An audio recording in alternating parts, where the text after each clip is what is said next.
এই ভিডিওতে আমরা দেখব যে এই ধরনের প্রচুর স্পট থাকলে একটা ফেসে কিভাবে এই ফেসটা ক্লিন করতে হয় এবং স্মুথ করতে হয়। তো প্রথমত যেটা করতে হবে সেটা হচ্ছে আপনার ফটোটা ইনপুট করার পরে ফটোটার একটা ডুপ্লিকেট ফাইল নিতে হবে। প্রথম যে ফাইলটা রয়েছে এটার ব্লেন্ডিং অপশন থেকে প্রথমে নর্মাল অবস্থায় ছিল, এটা থেকে আমরা ভাইবড লাইট করে দিতে হবে। তারপর আপনি আপনার কিবোর্ডের কন্ট্রোল এবং আই প্রেস করবেন। কন্ট্রোল এবং আই প্রেস করলে এটা হচ্ছে ইনভার্ট হয়ে যাবে। তারপরে আপনি ফিল্টার অপশন থেকে আদার্স থেকে হাই পাস ক্লিক করবেন এবং হাই পাস থেকে আপনার ছবিটা যতটুকু বাড়ালে বা কমালে ফটোটার মধ্যে কোনো প্রকার স্পট থাকবে না ততটুকু পরিমাণ এটাকে বাড়াবেন।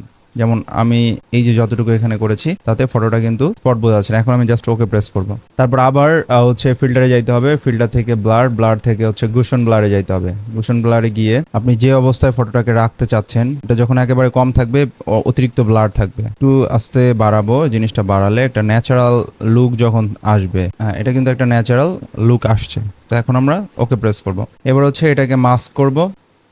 মাস্ক করার পর দেখতে পাচ্ছেন কালারটা সাদা রয়েছে। তো এটাকে কালো করার জন্য কন্ট্রোল এবং আই প্রেস করব, তাহলে কালো হয়ে যাবে। আর এখানে খেয়াল করবেন যে কালার যেন উপরে হচ্ছে হোয়াইট থাকে এবং নিচে ব্ল্যাক থাকে। এই যে উপরে হোয়াইটটা আমরা করে নিলাম। এখন ব্রাশ টুল ইউজ করব। ব্রাশ টুল ইউজ করে আমরা লক্ষ্য করব যে ব্রাশ টুলের হার্ডনেস যেন 0 থাকে। সফট ব্রাশ যেটা আর কি সেটা আপনি নেবেন, হার্ডনেস যেন 0 থাকে। তো পরবর্তীতে আপনার কাজ হচ্ছে আপনি যে ব্রাশটা রয়েছে ব্রাশের সাইজটা ছোট বড় করে নিয়ে ড্র্যাগ করেন। যে অংশগুলোতে আপনার স্পট রয়েছে স্পটগুলো যদি এইভাবে ড্র্যাগ করেন,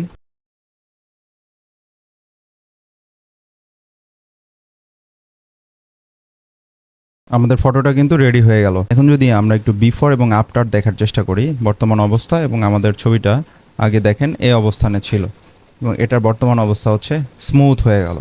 আশা করি সকলে বুঝতে পারছেন। ধন্যবাদ।